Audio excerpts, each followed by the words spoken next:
And welcome back to more Hollow Knight. This is episode 14, the final episode, Devitron, and boy oh boy do we have a doozy in store for you. So I realized last episode was a little shorter than normal, and so is this one.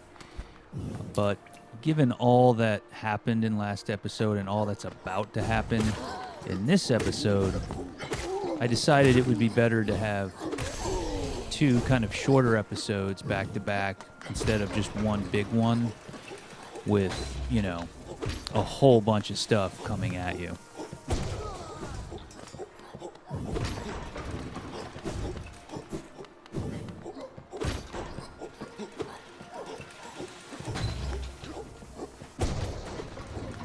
So in this episode, we have to get to all the remaining dream bosses and the final fight, of course, but also the trial of the fool, Devitron. We never went back and did the final trial in the Colosseum of Fools. So that is going to be our first order of business, and I got a really great take. It took me a lot of time and a lot of tries. But I'm really actually pretty proud of this take, and I think you're going to enjoy it. So that's the first order of business.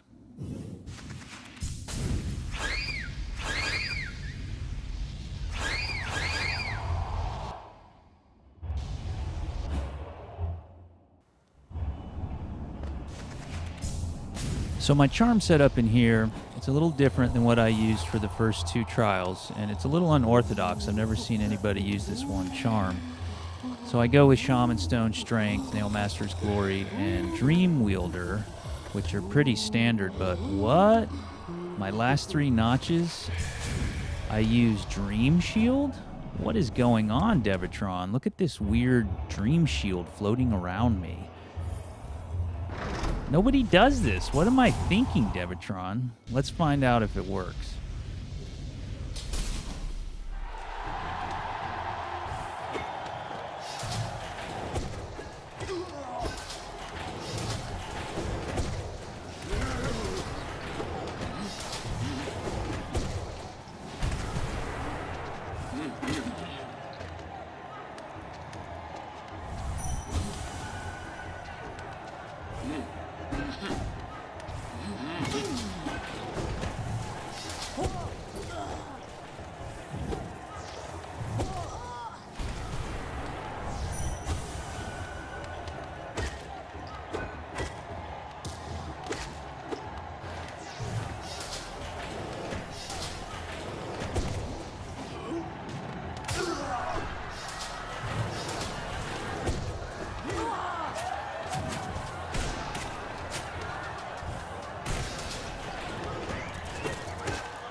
Oh, yeah.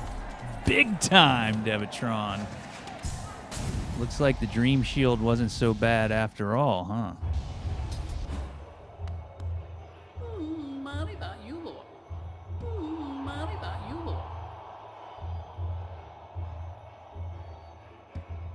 All right, so the Trial of the Fool, Devatron, and I gotta say, that is an absolute blast. Even when you're pulling your hair out because you're failing over and over again as you practice it, there's something about it that's just really fun, you know? It's a really well-designed arena battle. The waves of enemies are interesting and challenging. And really the best part is you can take lots of different charm setups into that battle, you know, and try out different strategies and keep switching them up and trying, you know, different things over and over. And that's really how I ended up trying Dream Shield. And ultimately, that's what worked the best for me. So hats off to Team Cherry, a very well-designed arena battle. And I hope you enjoyed watching it, as well as watching my version of it. The only other thing I'll add, pretty minor, but you probably noticed, there were a few new enemies, and I didn't speak up and tell you what their names were. I didn't figure it was that big a deal, and it would be better to skip it than to interrupt the flow of that take. So on to the Dream Bosses. We've already done one of these way back in episode 5. We did the Lost Kin, which was the Dream Boss version of the Broken Vessel down in Ancient Basin. And as for what remains, there are 4 more Dream Bosses, and we're going to do them all in a row.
Prima, uso no boss, yasa.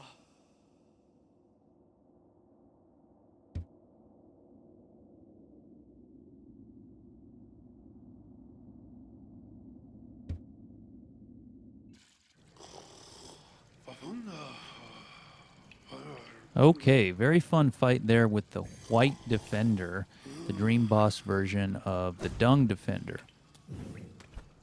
And notice that his dialogue at the end said, I will protect this kingdom, have faith in me, and my friends will all be together again. Now, there's a lot of theory crafting and a very little bit of lore to support it as far as who those people that he's addressing are. And I really don't want to get into that here. Rather, what I want to focus on is that the Dung Defender had something that he really cared about quite a bit, the city and his friends, right?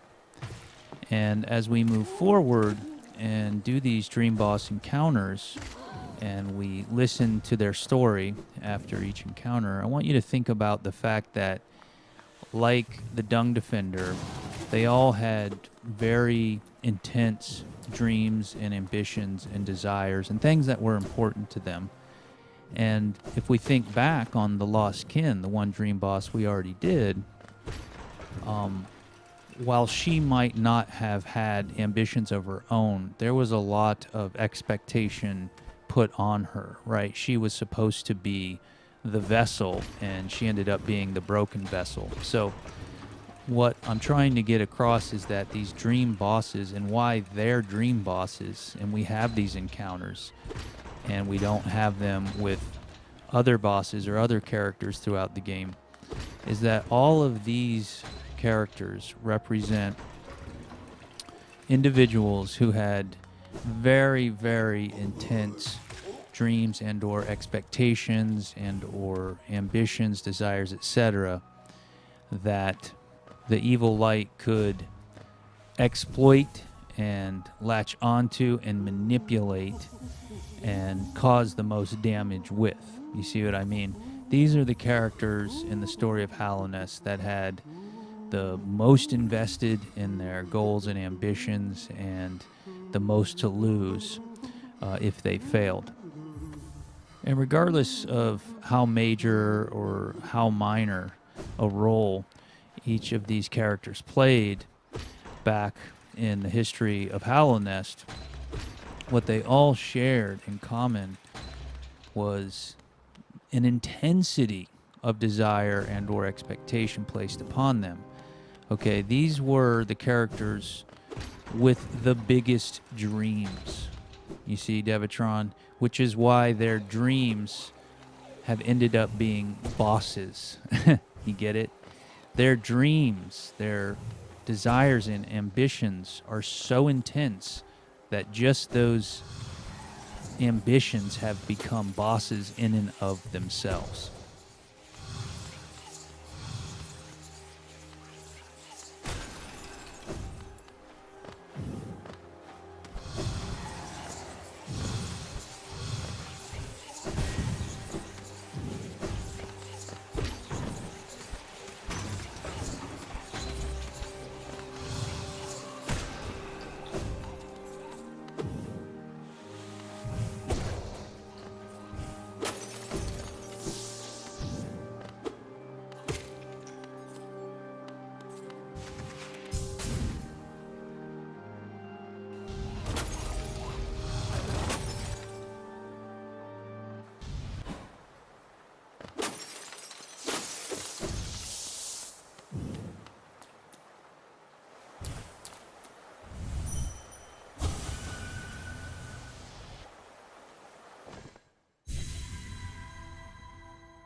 Okay, so pretty tough fight there. The Soul Tyrant and his dream, which obviously was wrangled into an obsession by the evil light, was immortality, right?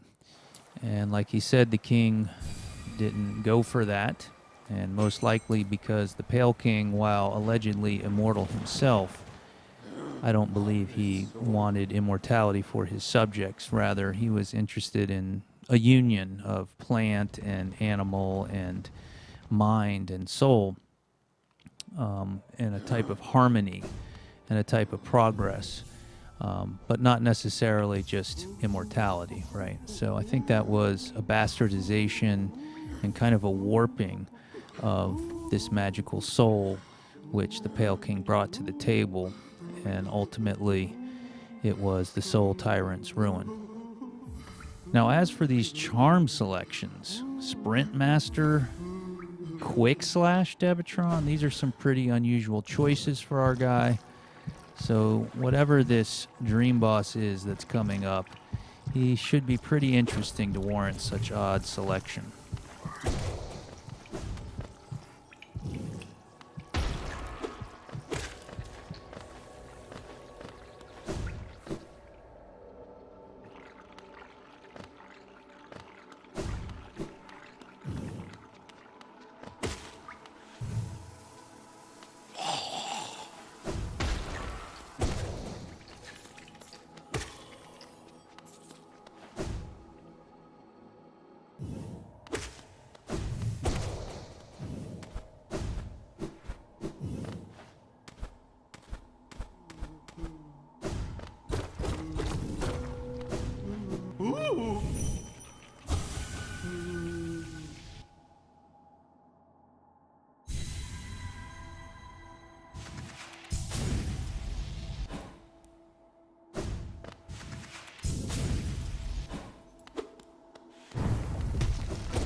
So even the lowly maggot susceptible to the insidious workings of the evil light.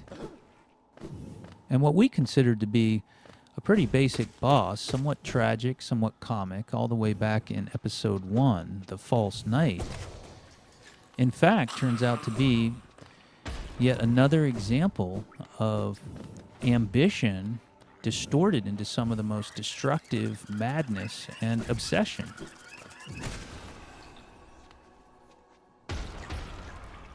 Okay, so I think you're getting the idea here with these dream bosses. Desire and ambition come with a cost, okay? And that cost is going to be every single thing that you hold dear if you don't keep your ambition in check, all right? It's great to have a mind and be able to visualize that which you desire and to have goals. But if you do not properly constrain your desire and your ambition, then everything will be lost in acquiring whatever it is you want. So accordingly, when we think about the Pale King and all he accomplished here, yes, he imparted a mind to his subjects, and that's quite a feat. And with it, all the corresponding desires and beliefs and goals, etc. But the Pale King was allegedly immortal, in fact referred to once as a god. And because of this, I don't think he was all that familiar with constraints. And accordingly, he failed to impart any constraints with this mind to his subjects. And ultimately, this was his tragic mistake.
And speaking of lacking proper constraints, we end it all off with Zote the Mighty and all the other superlatives that describe the Grey Prince.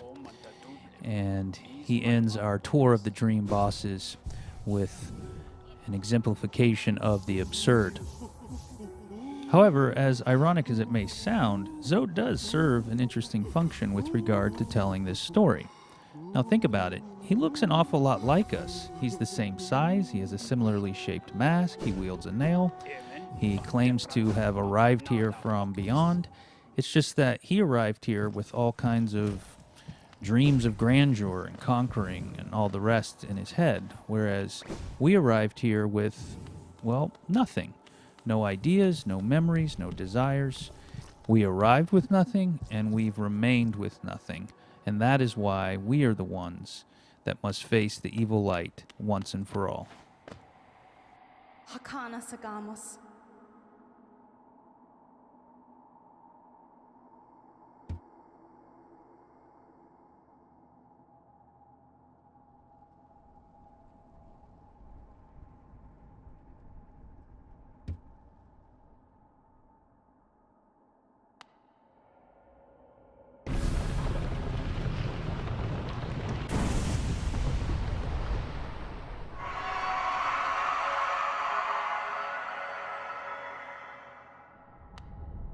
La Fenu Venido.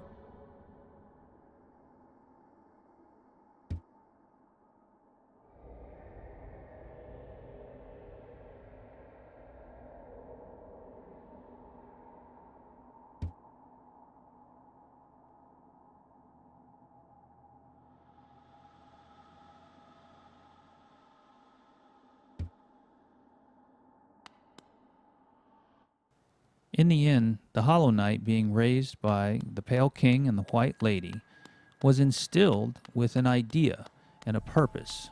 The idea was sacrifice. The purpose was to save Hallownest and all within from the evil orange light. However, such an idea and purpose is all the light has ever needed to gain a foothold and wreak its havoc.